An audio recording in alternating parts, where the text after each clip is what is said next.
तर बातमी ती म्हणजे सरपंच संतोष देशमुख हत्या प्रकरणातील आरोपींना 14 दिवसांची पोलीस कोठडी सुनावण्यात आली। केश कोर्टात दोन्ही बाजूच्या वकिलांनी जोरदार युक्तिवाद केला।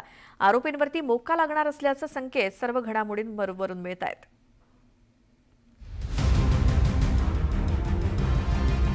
संतोष देशमुख हत्या प्रकरणातील सुदर्शन घुले आणि सुधीर सांगळेला पुण्यातून अटक करण्यात आली, तर सिद्धार्थ सोनावणेला मुंबईतून अटक करण्यात आली।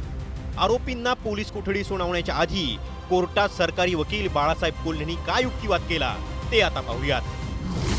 आरोपींनी जबर मारहाण केली, मात्र या कृत्याचा त्यांना कुठलाही पश्चाताप झाला नाही।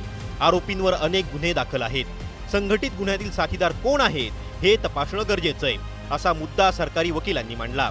आरोपींना कुणी आश्रय दिला याचा तपास करायचा आहे। परिस्थितीजन्य पुराव्यात आरोपी स्पष्ट दिसत आहेत। या सर्वांची समोरासमोर चौकशी गरजेची आहे। तसंच या गुन्ह्यातील मास्टरमाइंड शोधायचा असल्यानं पोलीस कोठडी गरजेची आहे, असा युक्तिवाद करण्यात आला। सरकारी वकिलांच्या युक्तिवादाला आरोपींचे वकील अनंत तिडकेंनी विरोध केला। गुन्ह्यात वापरलेली शस्त्र जप्त करण्यात आली आहेत। विष्णू चाटे या आरोपीला अटक करण्यात आली आहे। व्हिडिओ कॉलमुळे डिजिटल एव्हिडन्स पोलिसांना मिळाला आहे, यामुळे कोठडी गरजेची नाही, असा युक्तिवाद आरोपीच्या वकिलांनी केला।